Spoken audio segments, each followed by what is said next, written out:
Welcome, friends, to this edition of the Patrick Coffin Show. My name is Patrick Coffin. We're going to talk about race and politics and hit all the third rail topics we're really not supposed to talk about, at least not frankly, with our guest, Carmen Jaycee. I want to invite you to join the True North movement if you like having crucial conversations about uncomfortable truths that are all the more vital because people are nervous to have these conversations about the most important things in this life and in the life to come. Check out the link. It's patrickcoffin.media.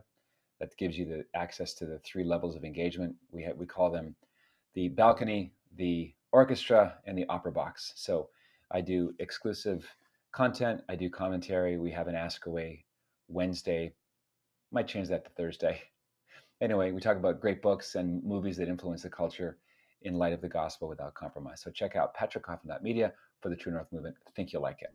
My guest is Carmen Jaycee. She is a YouTuber. She's getting bigger and bigger on all social media. You can find her on TikTok and Instagram. She's a very forthright. She doesn't put a lot of varnish or perfume on her message of conservatism as a young Black woman, saying the quiet part out loud. We've done no prep here, so this is just going to be a freewheeling conversation. Carmen, it's an honor to have you. Thanks for your time. Thank you so much. I am really grateful to be here and just be able to express my ideas in a way that people can actually hear me say what I really mean instead of listening to a 1 minute video about these harsh Yeah. topics that we talk about that, certain people can't talk about. So people like myself have to be the one to say it. Have you always been the person to speak up, like in small groups when you were in school? Were you always the one to say, "Okay, guys, let's get together. We got an assignment here." Do you have that choleric gene You that has know, always been frank, or were you more of an introvert? see, I'm introverted now. I used to think that I was extroverted. But Hmm. my earliest memory in first grade was, being real close with the teacher and helping her grade papers, right? So I was really great at math. Like I could just, get these numbers together. And it was my whole way up, like I was really good at math. And, Hmm. I would say I've always been a leader and a free thinker. So, Hmm. I've always been that person from a kid, because I used to be more liberal, and even in that sense, it was in a sense of curiosity of trying to understand everything, asking a lot of questions, Yeah. but, eventually I started, challenging myself, and it brought me to where I am now. Were you raised in a Christian home? Well, yes, my whole family, I would say, is Christian. Um, I particularly don't know if I'm technically Christian. I Hmm. still am kind of going through my process and I have a lot of questions about a lot of things and with how the media works and how the world works. There's a lot of misinformation about a lot of things. So, I just want to Yep. make sure I am following what's right and, doing the right things that actually aligns with whatever it is I'm following, right? So if I'm going to be a Christian with Christian values, I want to live as close to Christianity as possible. This is exactly why I call the community True North. True North is sort of a symbol for permanence, stability, transcendent values. In a way, it's a symbol of heaven. You know, no one says no one says true south or true west, right? It's true north, as opposed to magnetic north. Now, if you're in the Amazon jungle and you're lost and all you have is a compass, you might get out of that temporary jungle, but you're not going to get to true north because the compass only angles you toward magnetic north. And to me, magnetic north are all the shiny metal objects that magnetize us away, including lies. And as you know, because I've seen your bookshelf in the background of your podcast, Eddie Bernays propaganda, kind of big picture, like the large tectonic plates of what's happening in the culture. And you know that the best lies contain half truths. If people are if our ideological opponents just lied to us with big whoppers, nobody would believe them. So like the devil, like the serpent in the garden, did God really say this? Like almost like a doubt planting procedure rather than like a bold neon lie. Make sense? Yes. And I think that when it comes to, like you said, like lies and interpreting lies. So like I want to talk about like Genesis, right? So like one thing about Genesis and how I've come to understand it, reading a book like Propaganda, to me it was about engineering consent, right? So Hmm. in order for the devil to do anything to you, you have to give the devil consent because the devil have no power, right? This is Hmm. how I perceived it, just using my own logic and trying to interpret it in the best way I know how. So yeah, to me it was about engineering consent. If the devil had told Eve to do something and she didn't do it, she would still be in God's good grace, right? She would still Hmm. be, that person. I look at this about like even with COVID, why do you think they had to go around and ask you multiple times, hey, I'll give you this, I'll give you this, I give you this to take the Yeah. vaccine? It's because they need your consent. Because once you consent to things, now you are the person that sin goes on to essentially. So like I am trying to get better at interpreting the world for what it is. And I grew up Hmm. with a lot of people essentially trying to tell me things are a certain way or things are like this, but really have done no research, right? So Yeah. really haven't tried to actually really find the true north, as I can say, like, right? Hmm. Instead of Hmm. this fake north. I grew up that's Yeah. how I was, like, literally raised, you know? So now I'm just trying to break all these things down and like, "Oh, black people was kings and queens." Like, okay, where is the research for this stuff, right? Where did we Yeah. get this? Hmm. So I don't know. I guess I'm still kinda going through the process of trying to, figure life out because I guess I had to relearn a lot of things. Yeah. So it's been a journey, but I think God has been taking me on this journey. The way you get things across kind of reminds me of other Black conservatives. Obviously, you're the minority among your community. I'm thinking about Walter Williams, Thomas Sowell, Larry Elder. Can Comparisons with Candace Owens are kind of inevitable, I would say.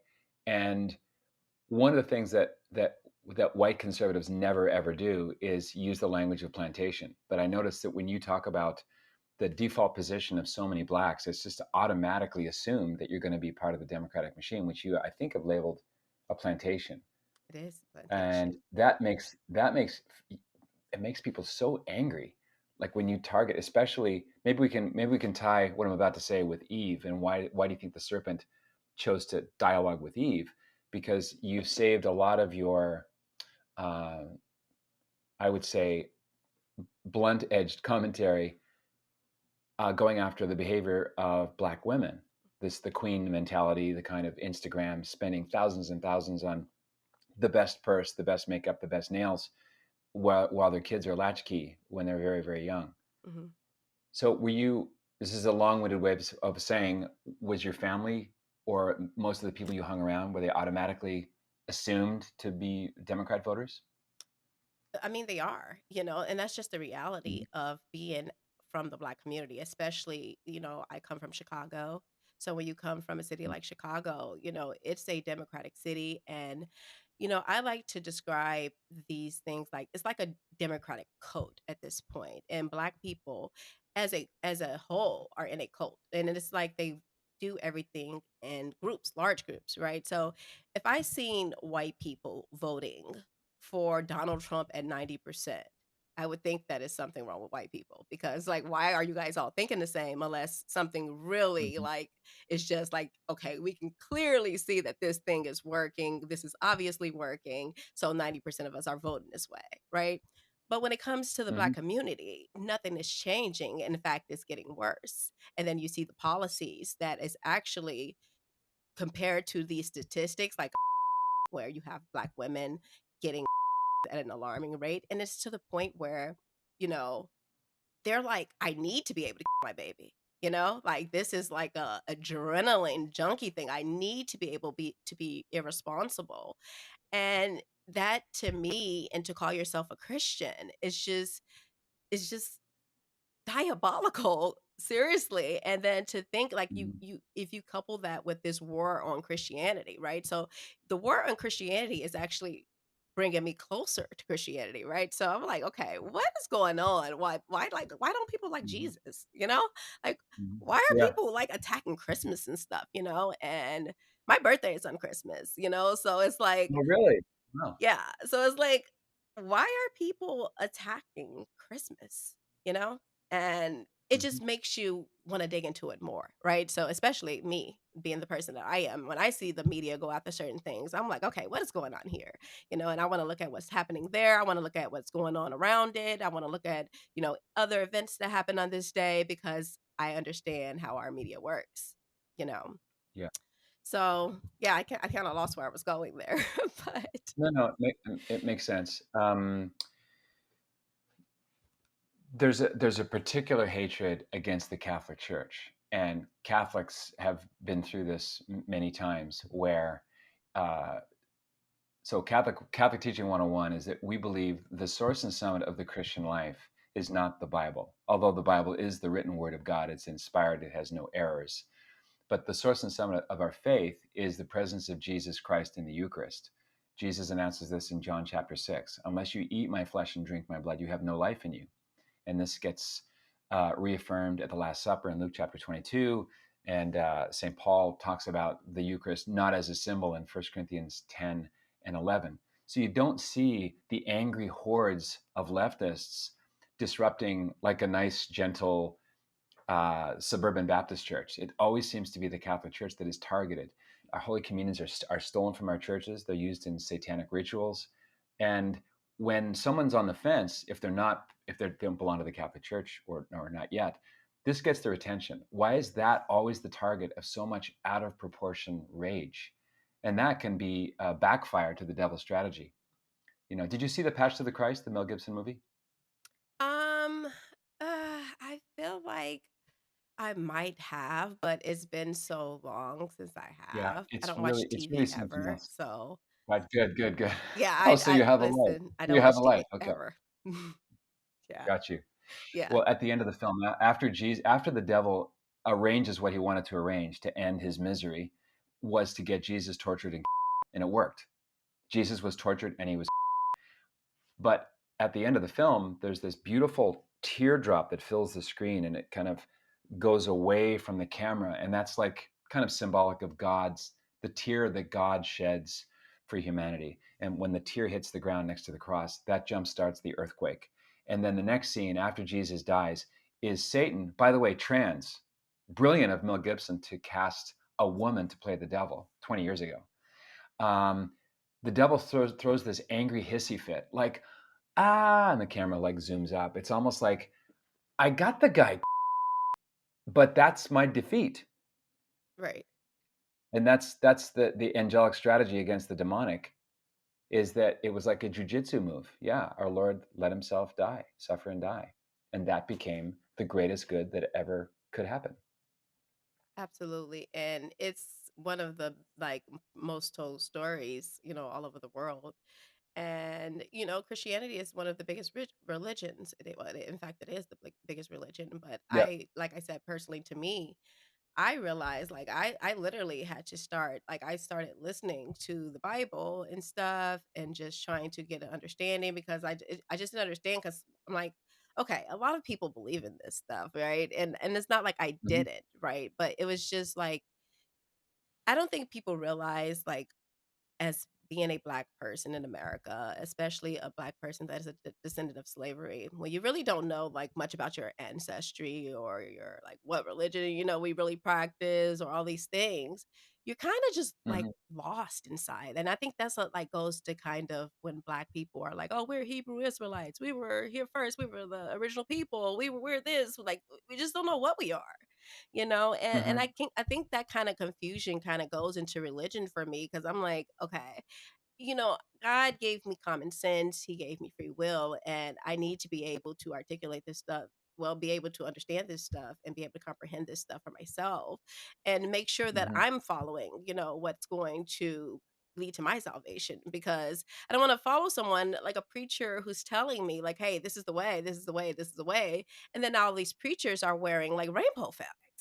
You know what I mean? Yeah, So it's totally. like Mhm. I really just want to find the true path, because I know that God is within me, you know, and that was one of the things that Jesus taught, and I can feel that, you know. Yeah, the So kingdom of heaven is within you, yeah. yeah, so it's just Mhm. like I truly just I just want to go on this path to really, have that relationship. A lot of people like they want to like they'll say they're Catholic or they're Muslim or whatever, but they're not really living by it. Like, the black Yeah, women in 92% of them voted for Kamala Harris. These black women will tell you they're Christians. They will tell you they're yeah, supporting death, literally. And it's yeah. just like, okay, at what point are we going to use our discernment to understand what it is that Jesus actually died for? So I really Mhm, want to know the true Jesus. That's my whole goal in life, and not knowing this made up version of Jesus that is trying to be put onto me, and I don't know, yeah. like you said, it's always half truths in, the Mhm, lie or a lie or when they're trying to mislead. It's a little bit of the truth in there, so some truth is in there, but you have to be able to discern which part is like, okay, you know? mhm. Tribalism is a very powerful influence. Uh, this is why I'm really fascinated by the work of a guy that I know you're going to love. His name is Rene Girard, Girard. He came up with this. You could technically call it a theory, but to me, it works out in practice all the time. He called it mimesis, also known as mimetic desire. Oh, my audiences are now nodding because they've heard this 100 times. Mimesis is the insight that we're made to love what others love and hate what they hate. So we'll follow trends, we'll follow fashion things. We'll even do ridiculous things like the ice bucket challenge. You're probably too young to remember the ice bucket Yeah, challenge I from know. 10 years ago. People dumped ice water on their heads. People will get in a pub tent and stay camp out on Hollywood for 2 days just to watch the premiere of a movie that's going to be in DVD in a month. Yeah. So tribalism, it's very dangerous for Christians to fall into it because you're magnetized away from true north as long as you're so concerned about what your tribe thinks. So here you have a community. You mentioned black women, 92% voted for Kamala Harris, and they'll tick the box. Oh, I'm a Christian. Praise the Lord. I love gospel music, but it's mechanized. It's not really their identity. It's just one more. What's the word? One more, almost like a Boy Scout badge of honor. The thing that they support because it's safe. Doesn't really have any teeth. To say you're Christian, what does that mean? You're a nice person. Well, you can see that if you pay attention, it shows in the music, okay?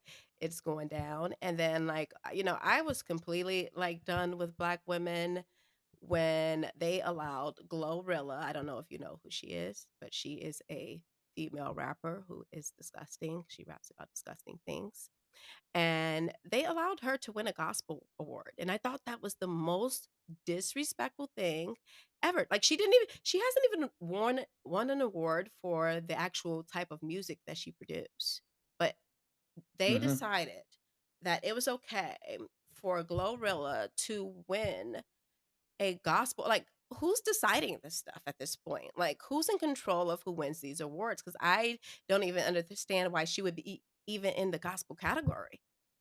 Yeah, And it's just and I wonder. disgusting. It's just such a slap in the face, and I just can't take any of them serious because we allow the most toxic things in our culture, but then turn around and complain about white men and white women and what they're doing and how they're making your life like just Mhm. horrible. And it's just like, I kind of grew up around white people. I grew up around black people.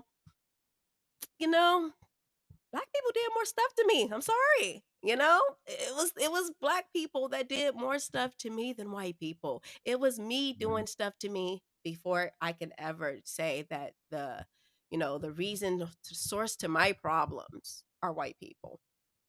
And I, Yeah, I think it takes a lot for people to really just admit that, hey, I am the problem. That's what it is. Like, I am the problem. And that's what I had to do Yeah. to get to where I am right now and realize, like, hey, your life is in shambles because you're the problem, you know? And it's just that simple. The great English writer G.K. Chesterton, if you haven't heard of Chesterton, you will going forward. He was an amazing guy, died in 1936. He was an art school dropout, but one of the best English language writers. And the Times of London asked famous writers at the time and journalists to write essays called What's Wrong with the World? And his essay was, Dear Sirs, I am sincerely G.K. Chesterton. I'm the problem, right? It's just, so check the mirror out first. You're talking about music, and is it Glorilla? Glorilla. Believe it or I wonder not, if it's her real her is it actual her middle is it her real name is name? Hallelujah, believe it or not. Really? Mm, Oh, believe it or not, okay. it actually is. It's crazy. How did we get to the point in our culture where a song like "Baby Don't Go" or "It's Cold Outside," right, the Christmas Carol, Mhm, da da da da da. Dean Martin made it famous mhm. because it's called somehow. It's this sort of sweet, flirtatious, very innocent song, but that's got to be X'd. That has to be deleted because it's so offensive. And yet, WAP Oh. wins every award under the sun. There's no cognitive dissonance for so many people.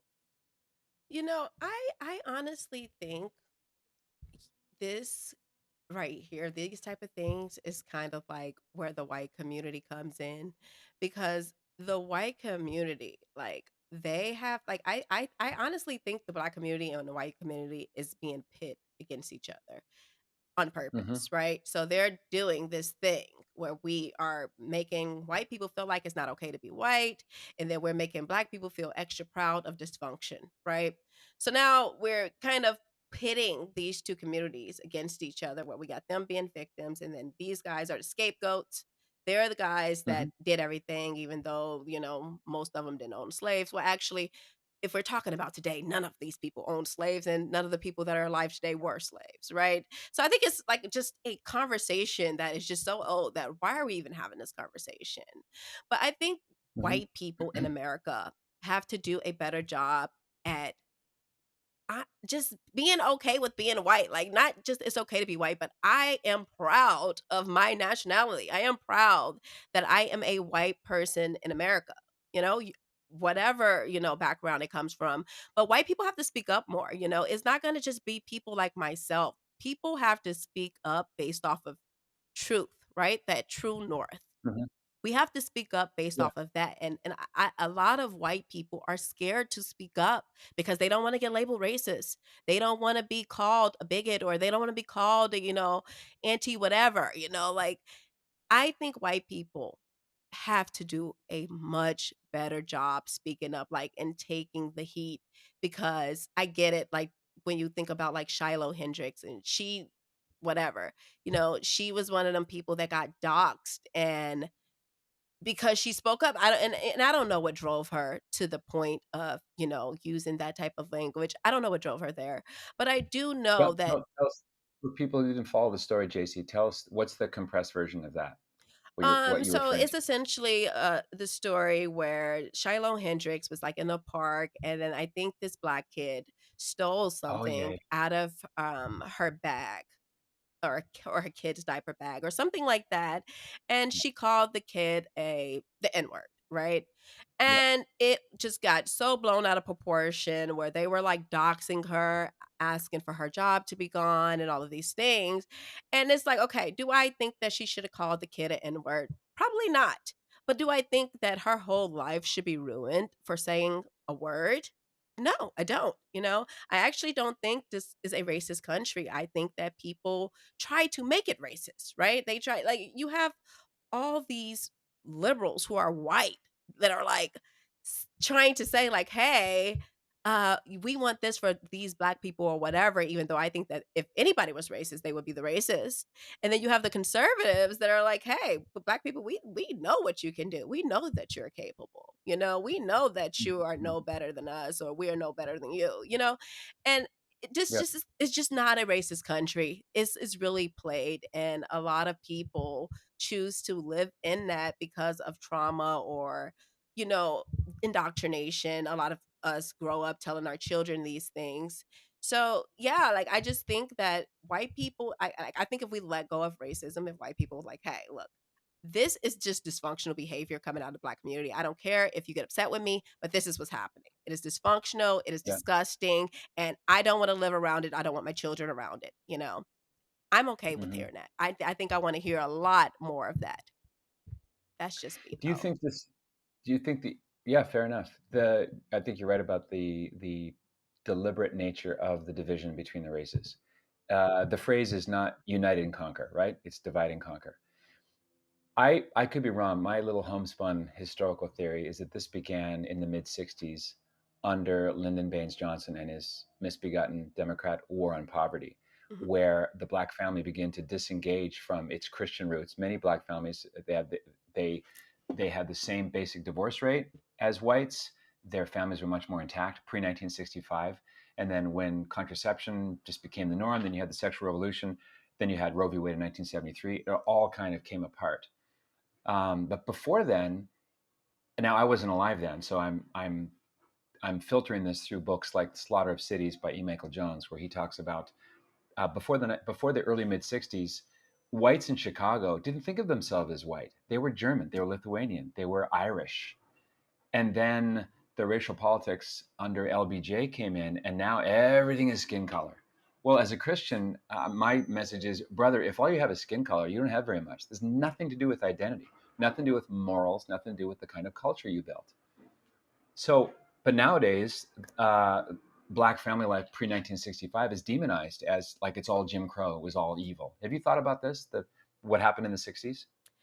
Actually, I did because I know, like, even like with the single mother rate, like you said, it was very low at that time. And, then we implemented welfare, which completely destroyed the Black family. And this is why I actually talk about Black women a lot because I always say that Black women are agents of the government. So you traded in family for funding, essentially, and you don't have to work hard anymore because the government pays you. And not only do the government pay you, this is a part on the government too, because why are we paying people to have children?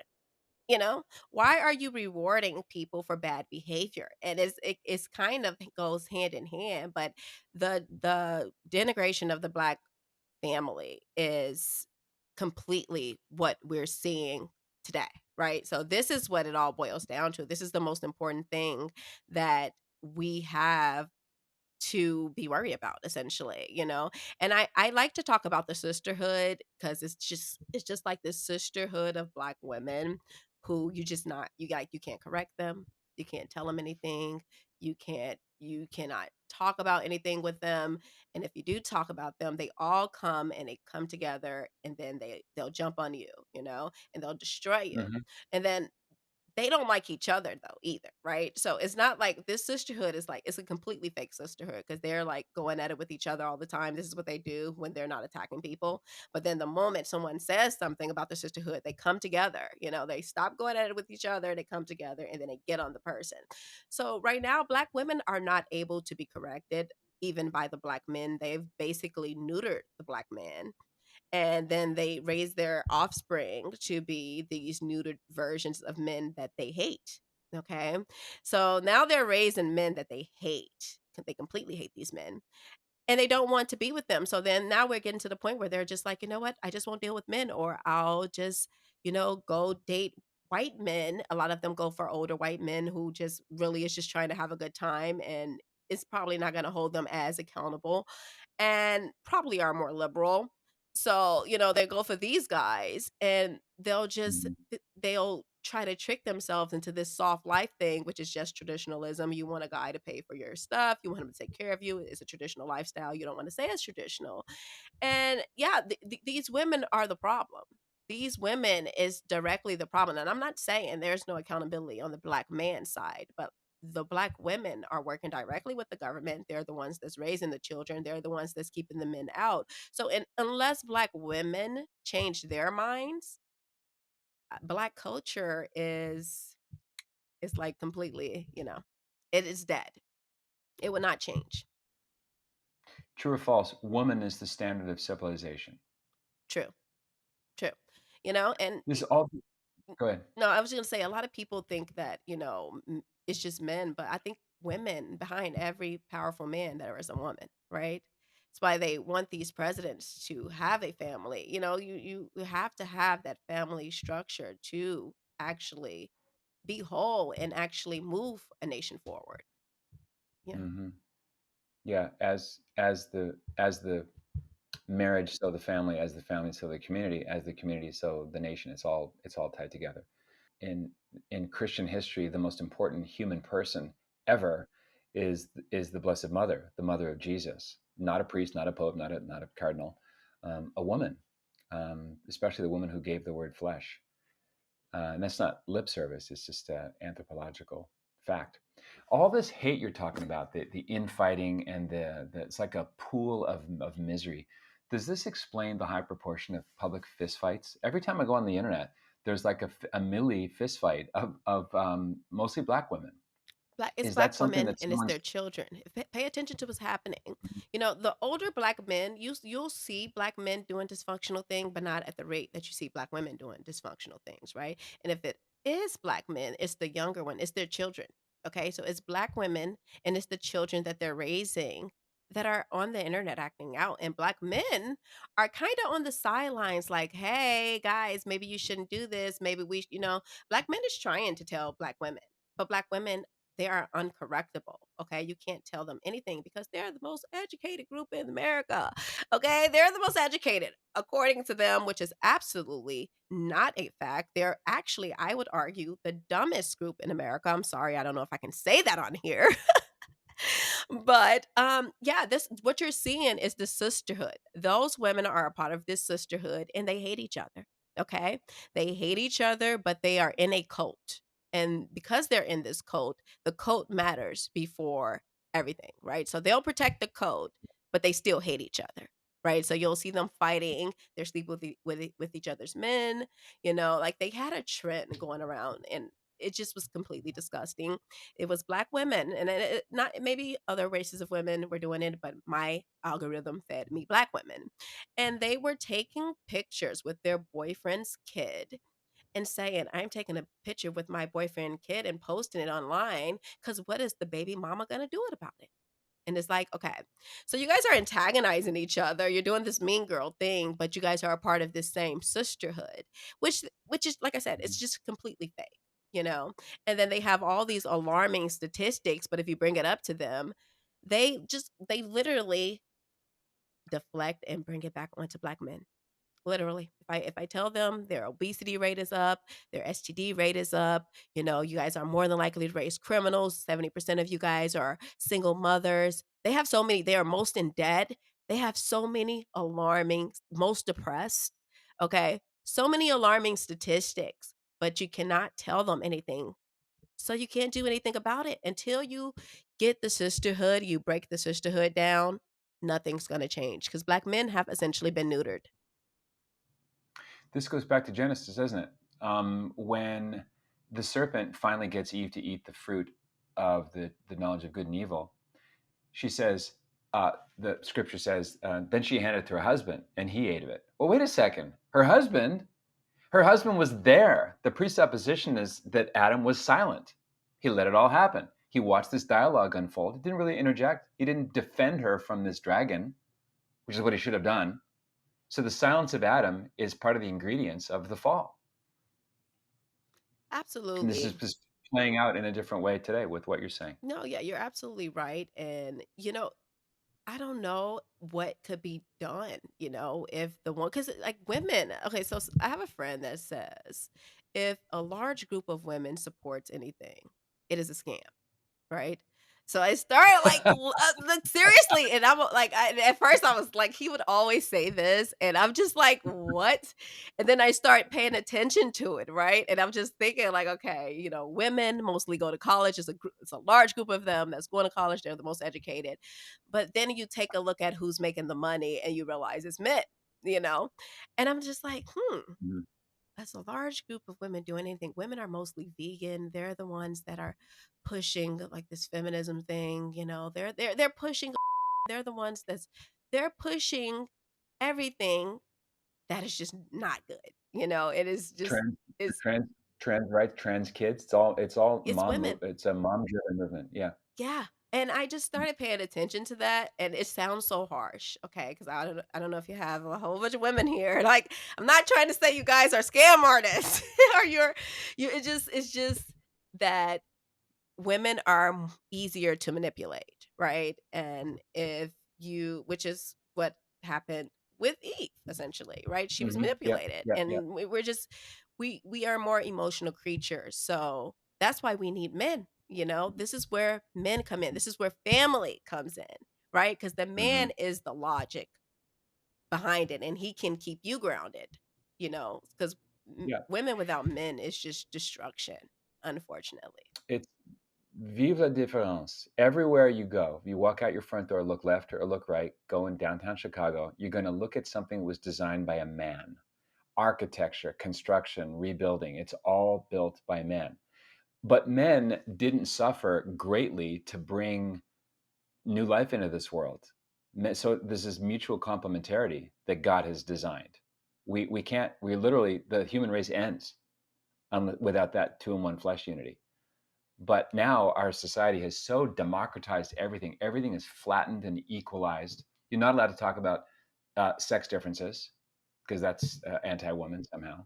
You're not allowed to talk about attributes of certain either races or physiognomy or I'm not sure if you remember the firing of Larry Summers. Larry Summers was the very hard left president of Harvard University, and he made a speech in front of a bunch of engineers and mathematicians, and he just made the common sense observation, trying to understand why men dominate that whole field, and he made some offhand reference to innate differences. And maybe this is a handful of women got up with their spiky hair and they made a big deal about slamming the door behind them.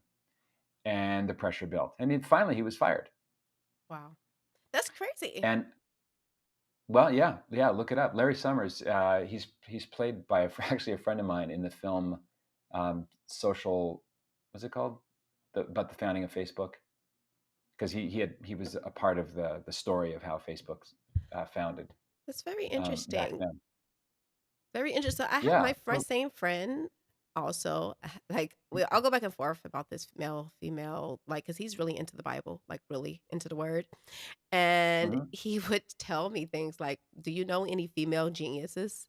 And I'm like, "What?" He's like, "No, there are no female that are geniuses." And I'm like, because we provide different value, but it does make sense, right? So when you put things to people like that, like, "Hey, Mhm. why is it like that? Why do men naturally just dominate way more than females?" And just if you let females be free and choose their field of where they want to study, they don't go towards those fields anyways, right? So they're not going Yeah. towards like engineering and all this stuff. They're like, okay, I want to be a social worker, and this is why they don't Yeah. make money. You know, so I think that Mhm. we're just innately different. And, some of the things of the past might have been for a reason. Let's just say that, right? And I'm going to Yeah. say like something that is going to be really controversial. I'm not saying that women shouldn't vote, but I'm saying some things are just for a reason, right? No, Sometimes, Jason, Carmen, I'm really glad you're bringing this up. We're okay. not even allowed to talk about the reasons why people were on the anti-suffragette side back when women were given the so-called right to vote. There's a comedian named Owen Benjamin. He has a funny line. Part of his stand-up act. He's talking to men in the audience. He goes, "Guys, women's vote, letting women vote. How did we lose that one?" No, seriously though. Like seriously though. How did you get? And I'm a woman, and I have enough sense to understand that I'm not the rule, right? Maybe more of the exception. So I understand that I'm kind of going to be collateral damage in that sense of, hey, maybe my husband should be the one to vote, and he should vote for his family. Well, one thing that it did was began to fracture the family. That the husband was pitted against the wife, and 99.9% of television political ads are geared toward emotive appeals and music and heartthrob stories. Women voted in Barack Obama. Women voted in Bill Clinton. Women voted in Justin Trudeau. Oh, but his hair and his story. It's like the reason for voting is no longer policy. It's personality and image. Another just to get myself even in more trouble. From a professional comedy point of view, women aren't funny. So in other words, femininity is about something far more profound and beautiful and rich and wise than just being funny. The class clown is always the boy. It's not never the girl. Mm. And so the women who do rise to the top of the professional comedy world, and by that I mean stand up, they're all very mannish or Mm-hmm. Ellen Interesting. Ellen, Lily Tomlin, Margaret Cho, Rosie O'Donnell, Oh, Carol well, Burnett. and men don't like It's just a women that long play list. basketball either. Huh. Sorry to say that one Yeah, too. no, You guys actually lose it's money. So pay you what you're worth. You owe us some money, okay? The WNBA owes money to everybody because you guys actually don't make anything and you want to get paid what you're worth, so you owe us. And I'm yeah. not saying that they're not worth anything. I'm just saying that people just don't want to see it. They just don't wanna see maybe put on some little bitty shorts and, like, a little I don't know, maybe people will wanna see it because they like to see feminine women. I'm sorry, some little skirts like Maybe cheerleaders. that's the TV.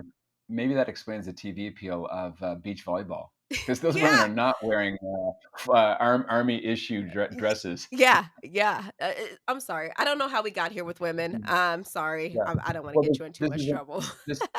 Well, no, I think there's an analogy between the differences between men and women and the differences between the races. And this is a nice segue to an interview that I recommend. I'll try to put it in the show notes. It's with a filmmaker and writer named Aaron Russo, Russo. May he rest in peace. He was interviewed by, I think it was Alex Jones back in the 90s.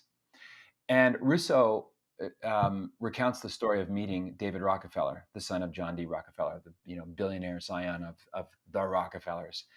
And he wanted to meet Aaron Russo. So this meeting over dinner was set up in Manhattan. And in the middle of it, Rockefeller says to Aaron, "So, what's feminism to you? What's the women's liberation movement?" And he said, "Oh, well, it's equal rights for equal pay and dignity and so on." He goes, "Yeah, that makes you an idiot. Why? Our foundation funded the feminist movement in the 1960s. That's the PR veneer we put on why we're doing this. Bra burning, you go girl, that whole culture Mhm. to liberate women. But really, we wanted to get women out of the house and into the workplace because that chopped wages in half and increased the number of taxes that we could draw in. And the mother's no longer the primary educator of the kids. The nanny state is through public education. So Absolutely. that's the historical origin of the feminist movement, That underwritten by that's actually groups interesting like that. because that goes back to like the Edward Bernays thing where they were trying to like get women to smoke cigarettes. They're like, okay, we have males. Okay, how can we Yeah. get women to smoke more? And then they did it, they made it all Mhm. about liberation. And they were like, hey, this is torches of freedom. This is what they called it. And that's how Yeah. they actually got women to smoke cigarettes. So that's actually You've come a long way, baby. Remember that? That was the tagline. You've come a long way, baby. Like yeah. choking on smoke is really good for Yeah, you and and your they kids. made it like wow, that's interesting. Yeah, and this is not to even get on women, but it's just women are just easily manipulated because they appeal. I think I compare black women, I mean, not black women. I compare women and black people, right? So how women act and how black people act because they were raised by women is very similar, right? So they'll appeal to black Mhm. people in the same manner, they'll give them BLM, give their you white man bad, they do the same like the Mhm. same tactics they use on women they use on black people because black people the average black person was raised by a woman, you know, Mhm. with the public education system. Yeah. I don't want to throw too many books into the conversation, but I've always been an avid reader, and I think the most amount of wisdom is not found in TikTok. It's in books, and one of them is by Dr. Paul Vitz, Vitz, and it's called Faith of the Fatherless. And Dr. Vitz is a former atheist, and what he did was he did background histories of the main fathers and mothers of modernity. So Sigmund Freud, um, let's see, I guess Margaret Mead, Richard Dawkins. Trying to think of who else. Alfred Adler, major, what's his name? Bertrand Russell, famous atheists who had an influence, say, this generation and the generation before. And they all have one thing in common: they all had abusive or absent fathers. So the father's role in the family is the most important for faith formation, because Jesus says God is a father. Now that's not, it doesn't mean that God has XY chromosomes. It's not biological sex, but it's spiritual. God is masculine. God is the initiator of everything that is. And of course, the masculine needs the feminine as the husband needs the wife, but there's that beautiful balance. And I wonder if the loss of Christian faith among Black communities tied to the flight from men from their responsibilities and the destruction of the family through, we talk about white flight from suburbs, but what about husband flight or father flight from the family unit? See what I'm getting at? Yeah, I think that, I think that's absolutely right, and it's so it's more of because I think these people actually still go to church and stuff. Like, I think they actually still it's just the not living by it. I don't understand, like, because it's like it's become to the point where they're telling you, like, "Oh, you can just do whatever and just long as you ask for, forgiveness, it's okay, you know? So Mhm. they've muddled it down to this just, be whatever you wanna be, but, just come back and ask for forgiveness, and now people think that they can do whatever they want. I used to always say, like, I'm not a Christian, but I feel like I'm more Christian than the Christians, because I actually live Mhm. by, this Christian way of being. Because I can say, like, "Okay, well, I don't do this or I want to get married before I whatever. Where did you get it from?" And most of it does come from like Christianity, So these are my Mhm. beliefs. But, I think that it's just how society have loosened up on accountability, especially when it comes to women. Anything pertaining to women, believe all women, the Me Too movement, and they're actually liars, okay? And they just tell you to just believe women just simply because they're women. And women are actually like a big voting base, like you said. So these are like a major target, especially if you get minorities with women and all these other things. You can kind of like X out the logical people. I always tell people, like, that, like, with Donald Trump, I'm not even, like, super political, like, "Oh, I love Donald Trump," or whatever, or I'm not a political person, but I do like Donald Trump and what he's doing. But I always tell people, like, "Do you want this country to be ran by minorities? Because I don't, right? I like that this is a white country. This being a white country has worked, okay? And we have a lot of flaws in this country, but I don't want this to be a majority, like, what is it? The people of color, Black, Indigenous, and I don't know what it's called, Black, Indigenous, and people of color. I don't know. I can't I keep don't keep can't up keep with up the with the terms. lingo. Yeah, I can't keep up Yeah. with it. But, I think that, I don't want this country to be a country filled with a lot of, you know, non-white people. And I'm not saying that in a manner that's I don't want people to be in this country. I do. But I think that this is a white country and it has worked that way. Okay. That's what makes it work Mhm. because we have Mhm. the right people running the country. But then when you turn it into, let's say, Mexico, look at their country. Look at what's going on in Mexico. Do you want this to be Mexico? Do you want this to be Africa? None of these people want to go back to Africa. Okay. If they wanted to go back, I'm sure people be willing to Yeah. send them back to Africa, okay, with all the dysfunction coming from Black people. So what are we doing here? We want this to be a white country with order and, with God, country of God. And I think a lot of people kind of don't see that because of emotionality. Well, it's not the Canadian dream or the Swedish dream or the Denmark dream. It's the American dream, and it has to do with this. It's not unlimited freedom because all freedom comes with some limits, but you notice that Muslims flee to Christian countries. There's no lineup to go back to Yemen or pick your pick your Muslim origin country. They go and they emigrate, and often they don't really want to assimilate. They're like on a host. Yeah, I And and I just one more note on that. I don't know any Christian conservative who's white who wouldn't jump up and down thanking God if tomorrow the entire Supreme Court was run by black conservatives, every AG office, every governor, every um, state senator, if they're all black conservatives, like hallelujah, because it's about worldview, it's about the culture, not skin color. Skin color is way downstream from the things that are most important. Do you agree?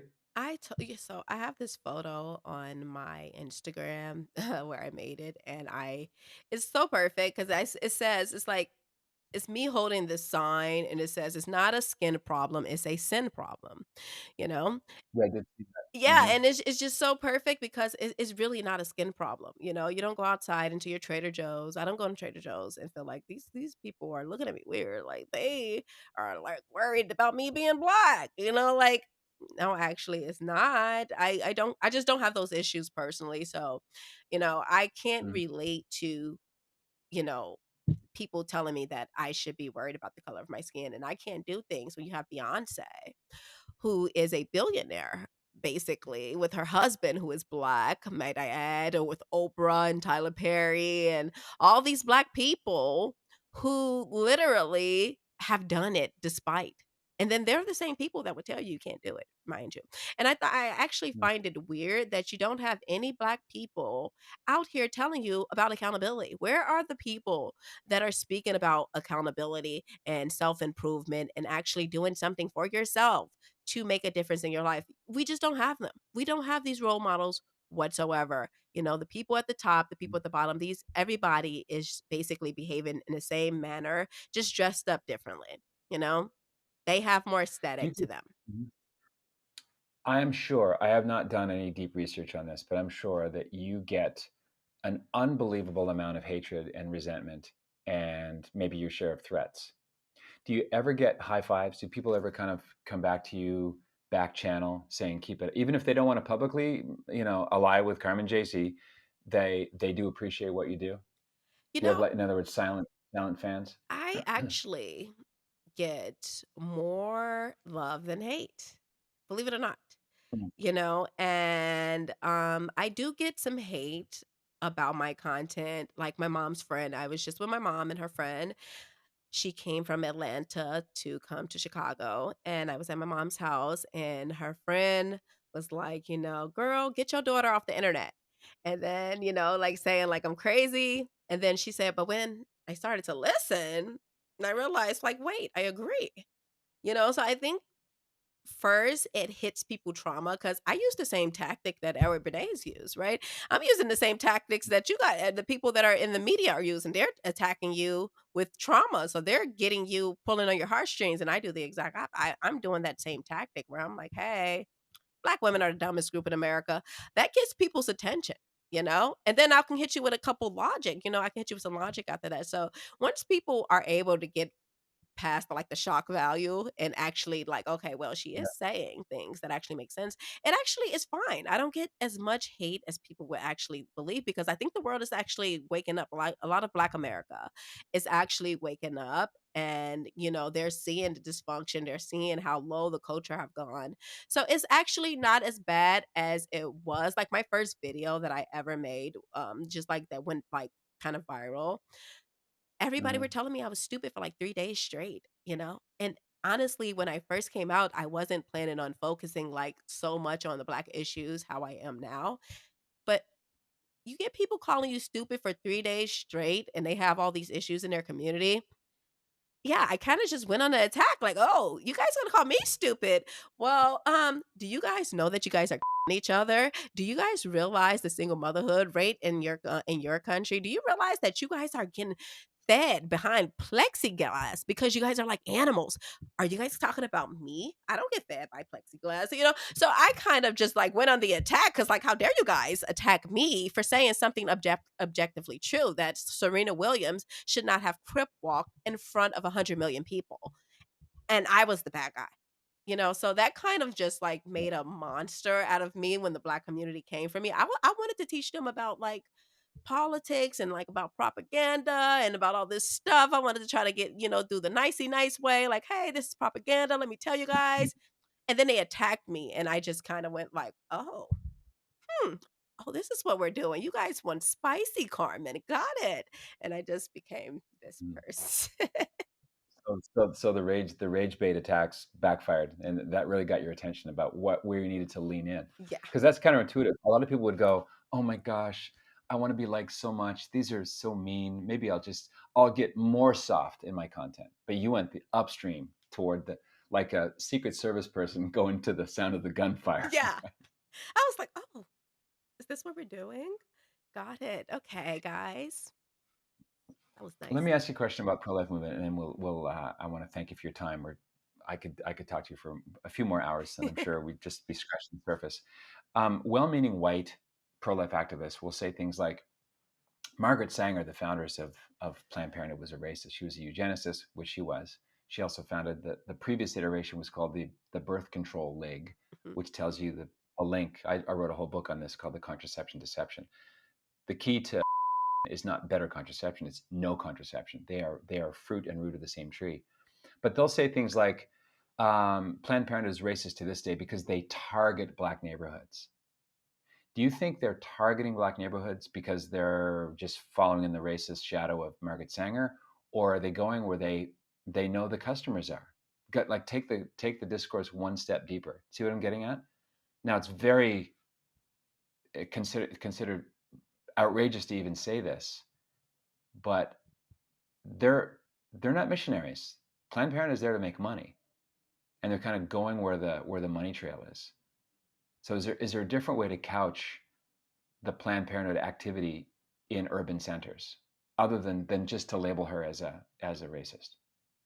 Well, I would say that they probably think that she's a racist, and because I've read some of her letters that she's written to like Dr. Corey Gamble and about, getting like these pastors and stuff on board, which is, they usually go to the pastors, to get them, which is why I told you I have such a, like think with the church, and not necessarily the church, but the pastors that do this. But she went and got these pastors to kinda convince people to be like, "Hey, this is okay. It's fine if you do this." And I think that like, racism, I don't know how to, because I just think racism is such a taught thing that, like, I don't even really, like, think it's like, I think there are people that are racist, but then when you read people like Thomas Sowell, and he tell you so much about the behavior that was happening back in that time and how people behaved versus, so then I look at today how people behave, and I'm like, okay, well, is this racism, or is this like, hey, they're behaving a certain way? So I don't know.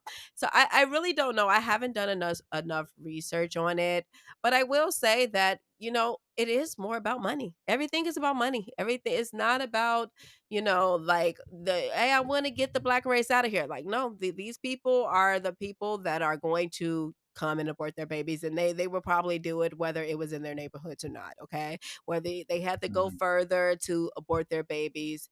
They were probably going to do it because they have people like Beyonce that comes up on stage and tell them that you should be able to abort your baby, you know so I think that this is a decision making issue. Like racism can't make you go abort your baby. You aborted your baby because you went and aborted your baby, like it's not because of racism. So me, I'm just really on the accountability train where I'm like, okay, even if there was systemic racism, whatever, back then, okay, who cares? Our ancestors were slaves and they overcame. Okay. They were doing better than we are and they were slaves. Right. So, yeah, I'm just on the accountability train where I just don't want to hear excuses. I don't care. I don't care if she was a racist, okay? I don't care if she wanted to X out the black race. I just don't care, you know? I care about the decisions you make so you don't fall into the trap. That's what I care about. And that's kind of what it Mhm. is. Shortest distance between my audience and you, Carmen Jaycee, Jayce. It's pretty consistent across TikTok and Twitter, and you got a YouTube channel. Mhm. Where that's your handle? I'll proceed it, but with the at symbol. Yep, that is my handle, Carmen JC. If you type it in on all platforms, you should be able to find me.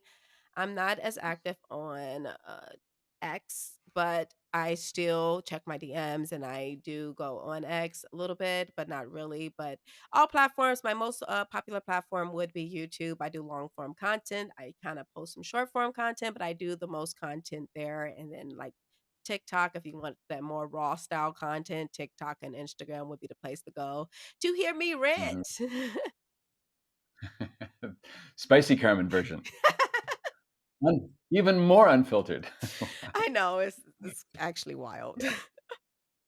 Well, people, you want to pay attention to the book Propaganda that Carmen and I were talking about. Eddie Bernays is considered the father of propaganda and also public relations. He was on the David Letterman into the 90s. He lived a long time, and he was the nephew of a guy by the name of Sigmund Freud. So he adopted a lot of the psychoanalytical, unconscious vulnerabilities of the human person to sell propaganda. Oh, can I That's one add to thing that that? drew me to you, Carmen. Is I what's wanna that? Yeah, I sure, wanna go add ahead. something to that. Yep, Yeah, and yeah. also, I believe he have a nephew, his name is Randolph, Bernays, and he is the co-founder of Netflix, okay? So, I did not know. yeah, so if you guys pay attention, like, when you have these Netflix platforms, I don't watch TV at all. Those are other propaganda schemes that it'll tell you these stories, and they'll try to make you feel all soft inside for, like, Jeffrey Dahmer or something, but he was a and that's just what it is. It's nothing else outside of that. You shouldn't feel sorry for him. You shouldn't feel sorry for his upbringing or anything. He did what he did because of who he was. And I just want you Yeah. to know that the propaganda doesn't stop with these people who are ancient. But yeah, this guy, he was totally like the nephew of Edward Bernays. I think his name is Mark Randolph. I Mm. think I just got it there. That'll be his name. Okay. A dynasty of propaganda. Interesting. Hmm. All right. Carmen, thanks for coming on. I really enjoyed this, and I'm sure it's going to get both of us in a different flavor of hot water. The same guy Chesterton said that the best way to stay clean is to remain in hot water. So Thank you so much. awesome. All right. God bless. God bless you as This is well. the Patrick Coffin Show. Check out the True North Movement inside patrickcoffin.media. And in the meantime, be a saint. What else is there?